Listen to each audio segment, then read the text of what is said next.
ಎಂಥಾದೇನಾಸಿ ಬದುಕು ಭೂಮಿಯ ಮೇಲೆ,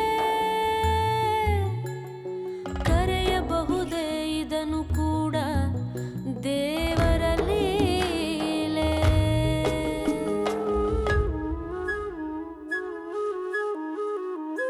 ದಾಹ ದಾಹವೆಂದು ನದಿಯೇ ನೀರ ಕುಡಿಯಿತು, ಹಸಿದ ಭೂಮಿಯು ಬೀಜವನ್ನು ತಾನೇ ನುಂಗಿತು. ಕಣ್ಣ ನೀರು ಕುಡಿಯಲು, ಒಡಲ ಬೆಂಕಿ ತಿನ್ನಲು, ಬದುಕಿನ ಹಠ ಇಂಥ ಕಾಲದಲ್ಲೂ ಬದುಕಲು. ಎಂಥಾದೇನಾಸಿ ಬದುಕು. ನಮ್ಮ ಎದೆಯ ಒಳಗೆ ನಮ್ಮ ಕಾಯುವ ದೇವರು ಒಂದು ಕಾಳಜಿಯ ಕರೆಗೆ ಕಾಯುತ್ತಿರುವರು. ತನಗೆ ತಾನೇ ತೆರೆವುದಾಗ ಬಿಡುಗಡೆಯ ದ್ವಾರ, ಅಂತರಾಳದೊಂದು ಕೂಗು ಈ ಯುಗಾಂತರ, ಯುಗಾಂತರ.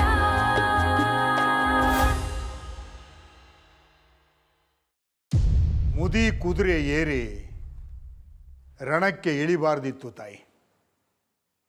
ಕದನಕ್ಕೆ ಭಾವ ಸಾಲದು, ಕಸುವು ಬೇಕು.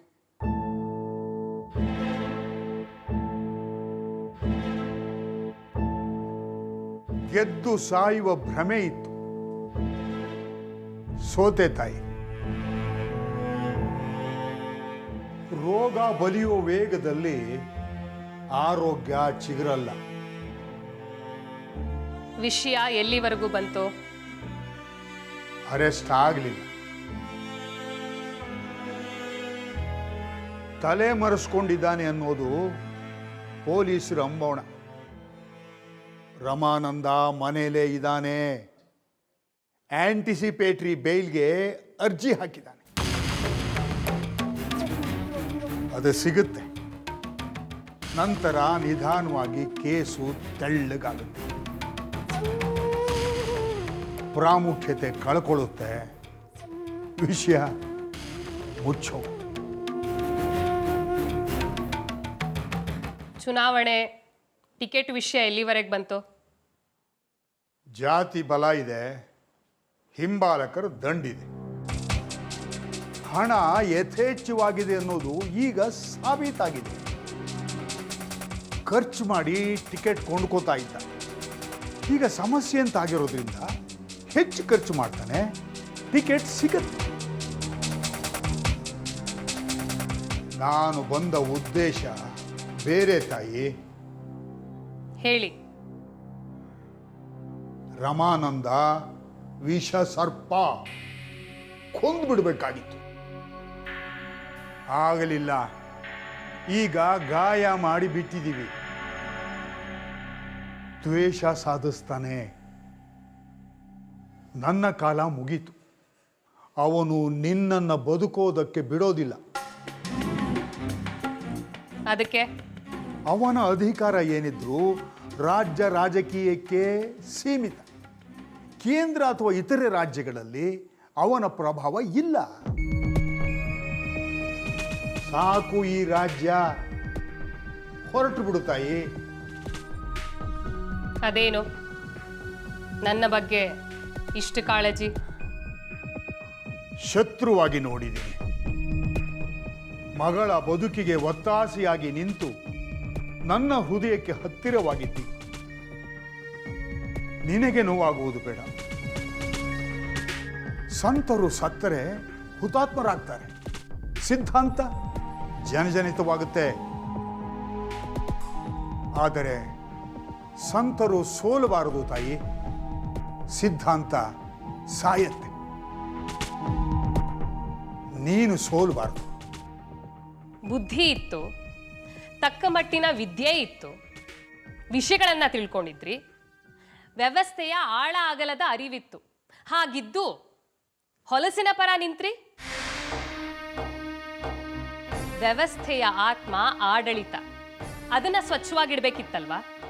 ಹಣದ ಆಸೆಗೆ, ಅಹಂಕಾರದ ತೆವಲಿಗೆ ಭ್ರಷ್ಟರನ್ನ, ಮೂರ್ಖರನ್ನ ಅಧಿಕಾರಕ್ಕೆ ಆಯ್ಕೆ ಮಾಡಿದ್ರಿ, ಆಯಕಟ್ಟಿನ ಸ್ಥಳಗಳಲ್ಲಿ ಕೂರಿಸಿದ್ರಿ. ಕುತೂಹಲಕ್ಕೆ ಬಿರಡೆ ತೆಗೆದು ಭೂತಾನ ಆಚೆ ಬಿಟ್ಟಿದ್ದೀರಿ. ಈಗ ಅದು ವ್ಯವಸ್ಥೆನ ಮೀರಿ ಬೆಳೆದಿದೆ. ನಿಮಗೆ ವಯಸ್ಸಾಯ್ತು, ಸಾವಿನ ಕದ ತಟ್ತಾ ಇದ್ದೀರಿ, ಪಾಪದ ಅರಿವಾಗಿದೆ, ಪಶ್ಚಾತ್ತಾಪದ ಬೇಗೆಯಲ್ಲಿ ಬೆಂದು ಸ್ವಚ್ಛವಾಗ್ತೀರಿ. ನೀವು ಹುಟ್ಟು ಹಾಕಿರುವ, ಈಗ ಬಲಿತು ನಿಂತಿರುವ ವ್ಯವಸ್ಥೆಗೆ ಏನ್ ಮಾಡ್ಲಿ? ಸಿಕ್ಕ ಹಣ ಪೂರ್ತಿ ದಾಖಲೆಗೆ ಬರಲಿಲ್ವಂತೆ, ಆಸ್ತಿ ವಿವರಗಳ ಪಟ್ಟಿ ಪೂರ್ತ ಆಗಿಲ್ವಂತೆ, ಜಪ್ತಿಗೆ ಹೋದ ಸಿಬ್ಬಂದಿ ವರ್ಗದಲ್ಲಿ ತಮ್ಮ ಆಯ್ಕೆಯ ಕೆಲವರು ಇದ್ರಂತೆ. ಬೇರು ವ್ಯವಸ್ಥೆಗೆ ಸಾರವನ್ನ ಉಣಿಸಬೇಕು, ಅಲ್ಲೇ ಗೆದ್ದಲು ಬೆಳೆದ ಮರ ಗಟ್ಟಿ ಇದ್ದೀತ. ವಕೀಲರ ದಂಡೇ ಸಿದ್ಧ ಆಗ್ತಿದೆ. ನ್ಯಾಯಕ್ಕೆ ಬಡದಾಡಿದ್ರೆ ಒಂದು ಬೆಲೆ ಸಿಗತ್ತೆ. ಅನ್ಯಾಯದ ಪರ ನಿಂತು ಅದಕ್ಕೆ ನ್ಯಾಯದ ಗಿಲಾವಾದ್ರೆ ಲೂಟಿಯ ಪಾಲೇ ದಕ್ಕತ್ತೆ.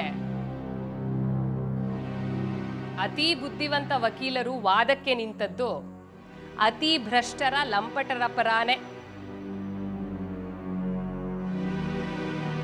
ಪರಿಸ್ಥಿತಿಯ ಅರಿವಿದೆ, ರಮಾನಂದನ ಮನಸ್ಥಿತಿಯ ಅರಿವೂ ಇದೆ.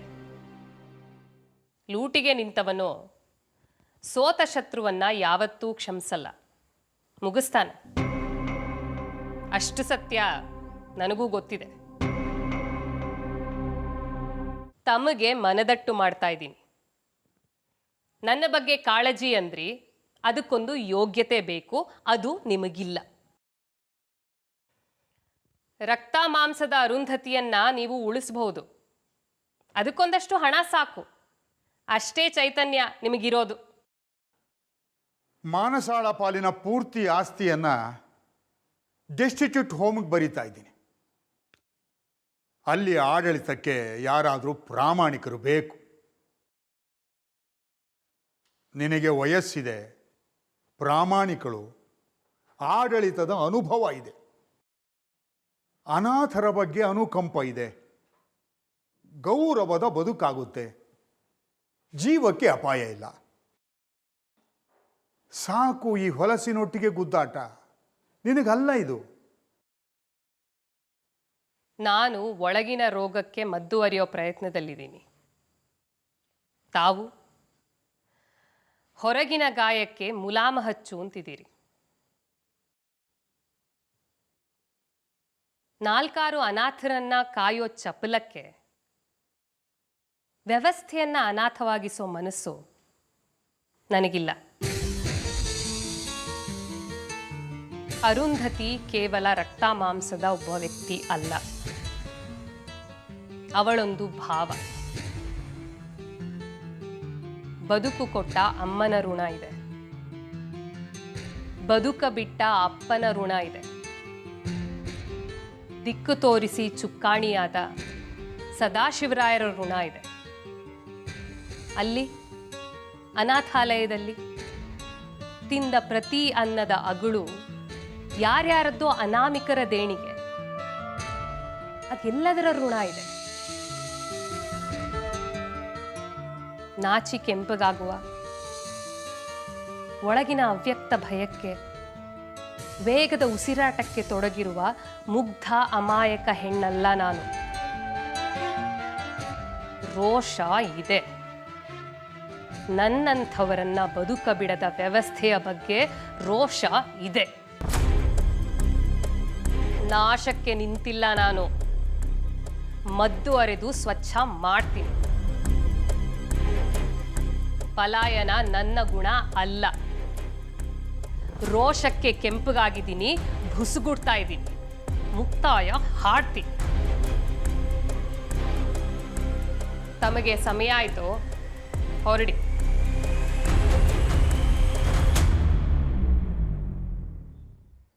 ಒಂದು ವಿಷಯ ಕೇಳಬಹುದಾ? ಮಾನಸ ವಿಷಯನಾ? ಯಾಕೆ ಬೇಕು? ಆಕೆ ನಿಮ್ಮನ್ನ ಬಿಟ್ಟಾಯ್ತು. ಮಗು ಆಗಬಹುದು, ಅವಳು ತೆಗೆಸಲೂಬಹುದು, ಸಾಕು ಅಂತ ಅವಳೇ ಹೊರಡಲೂಬಹುದು. It should not and does not matter to you anymore. ಸಾಕು ಜೀವ ಹಿಡಿದಿದ್ದು ಬಿಟ್ಟು ಬಿಡಿ.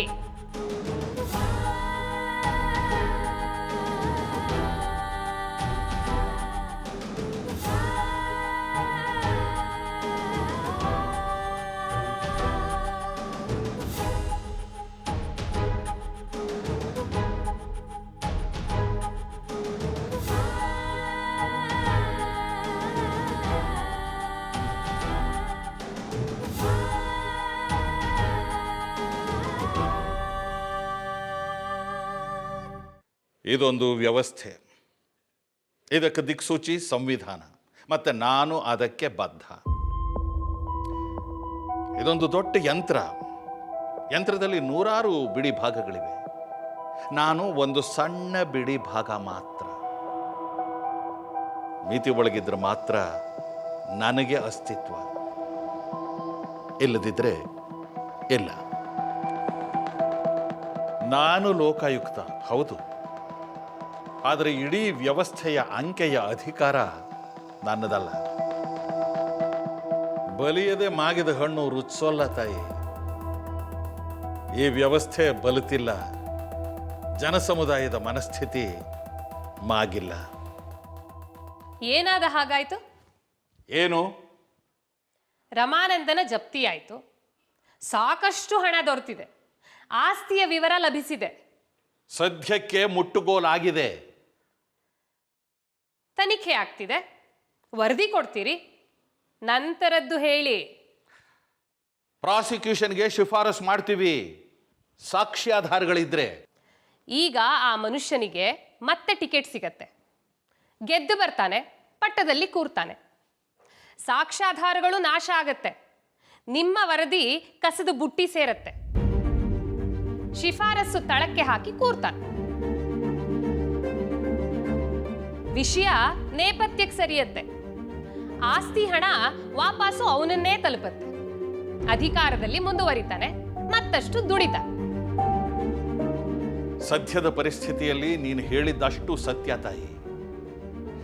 ಆದರೆ ನಾನೇನು ಮಾಡಬಹುದು? ಹೇಳಬೇಕು ನೀವು. ಹಲ್ಲಿಲ್ಲದ ಹಾವಾಗಿ ಅಲಂಕಾರಕ್ಕೆ ಹೆಡೆ ಬಿಚ್ಚಿ ಬುಸುಗುಡ್ತಾ ನಾನು ಬದುಕಲಾರೆ. ನಾನಿರೋದು ಅಲಂಕಾರಕ್ಕಲ್ಲ, ಕಚ್ಚುವ ಸ್ವಾತಂತ್ರ್ಯ ಇಲ್ಲದ ಮೇಲೆ ನನಗೆ ಪಟ್ಟಾನೆ ಬೇಡ. ನನ್ನೇ ಬೇಡ ಅಂತಾರೆ, ಮತ್ತಾರೋ ಬರ್ತಾರೆ. ಅದು ಉತ್ತರನ? ಪ್ರಾಮಾಣಿಕವಾಗಿ ನಿಸ್ಪೃಹತೆಯಿಂದ ನನ್ನ ಜವಾಬ್ದಾರಿನ ನಾನು ನಿರ್ವಹಿಸ್ತಾ ಇದ್ದೀನಿ. ಆದರೆ ಈ ಸಂಸ್ಥೆನೇ ಯಾರಿಗೂ ಬೇಕಾಗಿಲ್ವಲ್ಲ. ಇಕ್ಕಟ್ಟಿನಲ್ಲಿ ಸೃಷ್ಟಿ ಆಗಿರೋದು ಇದು. ನನ್ನಂಥವನು ಹಿಂದೆ ಸರಿದ್ರೆ ಪಟ್ಟ ಖಾಲಿ ಬಿಡಬಹುದು, ಇಲ್ಲ ಸೌಕರ್ಯದ ಮನುಷ್ಯ ಬರಬಹುದು. ಅದು ಇನ್ನೂ ಅಪಾಯ ಅಲ್ವಾ? ಸಂಸ್ಥೆ ಬದುಕಿರಲಿ ತಾಯಿ, ಮುಂದೆ ಯಾವತ್ತೋ ಪ್ರಯೋಜನಕ್ಕೆ ಬರಬಹುದು. ಮಾಪನಗಳನ್ನು ಎಸಿಬಾರದು, ಬೇಕಾಗಬಹುದು. ವೈಯಕ್ತಿಕ ಅಹಂಕಾರ ಅಭಿಮಾನಗಳಿಗಾಗಿ ವ್ಯವಸ್ಥೆಯನ್ನು ಕೊಲ್ಲಬಾರದು. ಅದೊಂದು ಗಾಣ. ನಾನು ಅರಿಯೋ ಕಲ್ಲು. ಕಬ್ಬು ಅರೆದ್ರೆ ಸಿಹಿ ರಸ, ಅರೆದದ್ದು ದತ್ತೂರಿ ಆದರೆ ವಿಷ. ಏನು ಅರಿಬೇಕು ಅದು ನನ್ನ ನಿರ್ಧಾರ ಅಲ್ಲ. ಗಾಣದ ಕಲ್ಲಿಗೆ ಸ್ವಂತ ಜೀವ ಇಲ್ಲ, ವಿವೇಚನೆ ಇಲ್ಲ. ತಮಗಿದೆ, ಉಪಯೋಗಿಸಿ. ಯಂತ್ರನೇ ಆಗೋದಾದ್ರೆ ತಾವೇ ಯಾಕೆ ಬೇಕು? ಯಾರಿದ್ರೂ ಆಗತ್ತೆ. 1 ವರ್ಷ ತುಂಗಾಪುರದಲ್ಲಿ ಪ್ರಾಮಾಣಿಕವಾಗಿ ದುಡಿದಿದ್ದೀನಿ, ಸ್ವಚ್ಛ ಮಾಡಿದ್ದೀನಿ, ವ್ಯವಸ್ಥೆಯಲ್ಲಿ ಶಿಸ್ತು ಬಂದಿದೆ. ಈಗ ನಾನು ಹೊರಡ್ತಾ ಇದ್ದೀನಿ, ವ್ಯವಸ್ಥೆ ಸ್ವಚ್ಛವಾಗಿ ಮುಂದುವರಿಬೇಕಲ್ವಾ? ಇಲ್ಲದಿದ್ರೆ ನನ್ನ ಪ್ರಯತ್ನ ವ್ಯರ್ಥ. ರಮಾನಂದ ಅಧಿಕಾರಕ್ಕೆ ಬರ್ತಾನೆ, ನನ್ನ ಪರ ನಿಂತ ತಹಶೀಲ್ದಾರ್ ಉಪ ತಹಶೀಲ್ದಾರ್ಗಳನ್ನ ನರಳಿಸ್ತಾನೆ. ವ್ಯವಸ್ಥೆ ಮೊದಲಿನ ಸ್ಥಿತಿಗೆ ಬರುತ್ತೆ. ಇವರ ಬದುಕು ನರಕ ಆಗತ್ತೆ. ವಿವೇಚನೆ ಅನ್ನೋದು ಪ್ರಜೆಗಳಿಗಿರಬೇಕು. ವಿವೇಚನೆಯಿಂದ ವರ್ತಿಸಿ ರಮಾನಂದನಂಥವರನ್ನು ಚುನಾಯಿಸಬಾರದು. Otherwise they get what they deserve. ತಪ್ಪಲ್ವಾ? ನಾಯಕನ ಚೈತನ್ಯದವನು ನಾಯಕನಾಗಬೇಕು, ಕಾಯುವ ಚೈತನ್ಯದವನು ಕಾಯಬೇಕು. ಜನಸಮುದಾಯದ ಏಳಿಗೆಗೆ, ಅವರ ಸೌಕರ್ಯಕ್ಕೆ, ಅವರ ಶಾಂತಿ ನೆಮ್ಮದಿಗೆ ಆಗದ ಶಾಸ್ತ್ರಶಸ್ತ್ರಗಳ ಅವಶ್ಯಕತೆಯಾದ್ರೂ ಏನೋ? ಪ್ರಾಮಾಣಿಕತೆ ನರಕ, ಅಪ್ರಾಮಾಣಿಕತೆ ಸ್ವರ್ಗ ಅಂತಾಗಬಾರ್ದಲ್ವಾ? ಕಾಡಿವೆ, ವೃತ್ತಿಯಲ್ಲಿ 100 ಪ್ರಶ್ನೆಗಳು ಕಾಡಿವೆ, 108 ಜಿಜ್ಞಾಸೆಗಳು ಕೆರಳಿವೆ, ಕೆದಕಿವೆ. ಹಸುವಾಗಬೇಕು ವ್ಯವಸ್ಥೆಗೆ, ಇಲ್ಲದಿದ್ದರೆ ಅಡುಗೆ ವ್ಯರ್ಥ. ಶಿಶುಪಾಲನೆಗೆ 100 ಅವಕಾಶ ಯಾಕೆ ಕೊಡಬೇಕಾಗಿತ್ತು? ಮೊದಲು ಉದ್ದಟತನಕ್ಕೆ ತಲೆ ತೆಗಿಬೋದಾಗಿತ್ತಲ್ಲ. ಹಾಗಾಗೋಲ್ಲ ತಾಯಿ. ಅವನೊಬ್ಬ ರಾಜ. ಆಗಿನ ವ್ಯವಸ್ಥೆಯಲ್ಲಿ ಪ್ರಚಲಿತ ಕಾನೂನಿನ ರೀತಿಯ ಪಟ್ಟಕ್ಕೆ ಬಂದವನು. ರಾಜ್ಯದ ಜನತೆ ಅವನಿಗೆ ವಿಧೇಯರಾಗಿರ್ತಾರೆ, ಬದ್ಧರಾಗಿರ್ತಾರೆ. ಅವನು ಅವರವನು. ಜನ ಅವನ ದುರಾಡಳಿತದಲ್ಲಿ ರೋಸು ಹೋಗಬೇಕು, ಅವರಿಗೆ ಬದಲಾವಣೆ ಬೇಕು ಅಂತ ಅನ್ನಿಸಬೇಕು. ಪ್ರಜೆಗಳ ಮನಸ್ಸಿನಲ್ಲಿ ಅವನು ಸಾಯಬೇಕು, ಅವನ ಬಗ್ಗೆ ಗೌರವ ನಶಿಸಬೇಕು, ದ್ವೇಷ ಹುಟ್ಟಬೇಕು, ಸಹಾನುಭೂತಿಗೆ ಅವಕಾಶ ಆಗಬಾರದು. ಆಗ ಅವನನ್ನು ನಿವಾರಿಸಿದ್ರೆ ಕೃಷ್ಣ ದೇವರಾಗುತ್ತಾನೆ. ಕೃಷ್ಣ ಹೇಳಿದ್ದು ಧರ್ಮ ಆಗುತ್ತೆ. ಶಾಂತ ಸುಭಿಕ್ಷ ಸಾಮ್ರಾಜ್ಯ ನೆಲೆಸುತ್ತೆ. ಬದಲಿಗೆ ಭವಿಷ್ಯ ಕಾಣಿಸ್ತಿದೆ ಅಂತ ಕೃಷ್ಣ ಅವಸರಿಸಿದ್ರೆ ಶಿಶುಪಾಲ ದೇವರಾಗಿಬಿಡ್ತಾನೆ, ಹುತಾತ್ಮ ಆಗಿಬಿಡ್ತಾನೆ. ಅದಾಗಬಾರ್ದು ಅಲ್ವಾ ತಾಯಿ? ಜರಾಸಂಧನ ಯಾವತ್ತೋ ಕೊಲ್ಲಬಹುದಾಗಿತ್ತು, ಆದರೆ ಇಲ್ಲ. ಕಾಯಬೇಕು, ಭೀಮ ಬಲಿಬೇಕು, ಜರಾಸಂಧ ಬಳಲಬೇಕು, ಪ್ರಜೆಗಳು ಬಸವಳಿಬೇಕು. ಆಗ ಬೇಡ್ತಾರೆ ಬದಲಾವಣೆಗೆ. ಉತ್ತರವಾದವನು ದೇವರಾಗ್ತಾನೆ. ಬೇಡತಾಳೆ ದ್ರೌಪದಿ, ಬಯಲಲ್ಲಿ ಬತ್ತಲಾಗಿಸಬೇಡ್ರು ಅಂತ. ಸೀರೆ ಕೊಡ್ತಾನೆ.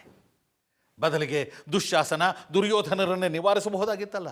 ಮಹಾಭಾರತದ ಯುದ್ಧವೇ ಬೇಕಿರಲಿಲ್ವಲ್ಲ. ಸರಿ, ನಂತರ ಪಟ್ಟಕ್ಕೆ ಯಾರನ್ನ ತರ್ತೀಯ? ತಾನೇ ಕೂರಬೇಕು. ಆದರೆ ಪರಕೀಯ ಜನ ತಂಗೆ ಹೇಳ್ತಾರೆ, ಧರ್ಮರಾಯನ್ನ ಸಿಂಹಾಸನದ ಮೇಲೆ ಕೂರಿಸಬೇಕು. ಲೇವಡಿ ಆಗೋಲ್ವಾ? ಹೆಂಡತಿ ಮಾನ ಕಾಯೋದಕ್ಕಾಗದವನು ಸಾಮ್ರಾಜ್ಯ ಕಾಯ್ತಾನ? ಶಾಸ್ತ್ರವನ್ನ ಶಸ್ತ್ರವಾಗಿಸುವ ನಿಪುಣತೆ ನಿಮಗಿದೆ, ಅದು ಸಾಕು ಅನ್ನೋದಾದ್ರೆ ಶಸ್ತ್ರ ಯಾಕೆ? ಶಾಸ್ತ್ರಕ್ಕ ದುಷ್ಟ ಶಿಕ್ಷೆ ಬೇಡ, ಶಿಷ್ಟರ ರಕ್ಷಣೆ ಆದ್ರೂ ಆಗಬೇಕಲ್ವ? ರಮಾನಂದ ಮತ್ತೆ ಪಟ್ಟಕ್ಕೆ ಬಂದ್ರೆ ನಾನು ನೇಪಥ್ಯಕ್ಕೆ ಸರಿತೀನಿ. ಅವನಿರುವ ವ್ಯವಸ್ಥೆಯಲ್ಲಿ ನಾನಿಲ್ಲ. ಮಹಾಭಾರತದ್ದೇ ಘಟನೆ.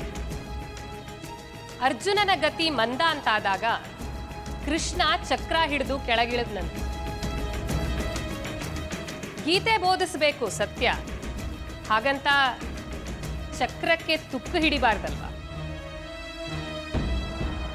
ಧರ್ಮ ರಕ್ಷಣೆಗೆ ಶಿಖಂಡಿನೇ ಶಸ್ತ್ರ ಧರಿಸಿದ್ನಂತೆ. ತಾವು ಅದಲ್ಲ ನೋಡಿ. ಪುಂಸತ್ವವನ್ನು ಕೆಣಕಿದೀಯ ತಾಯಿ. ಪ್ರದರ್ಶನಕ್ಕಾಗಿ ಆದರೂ ಚಕ್ರ ಹಿಡಿಬೇಕು. ರಮಾನಂದನಿಗೆ ಈ ಸಲ ಟಿಕೆಟ್ ಸಿಗಬಾರದು. ಪ್ರಯತ್ನಿಸ್ತೇನೆ. ಹುಷಾರು ತಾಯಿ, ದುಡುಕಬೇಡ, ಕೆಲಸ ಬಿಡಬೇಡ. ವ್ಯವಸ್ಥೆಗೆ ನೀನು ಬೇಕು. ಆಯುಧ ಪೂಜೆಗಷ್ಟೇ ಸೀಮಿತವಾಗಬಾರದು. ಧರ್ಮ ಸಂಸ್ಥಾಪನೆ ಆಗುತ್ತೋ ಇಲ್ವೋ, ಒಬ್ಬ ಅಧರ್ಮೀಯ ಕೊನೆ ಅಂತೂ ಆಗುತ್ತೆ. ನೀನು ಹೋಗು.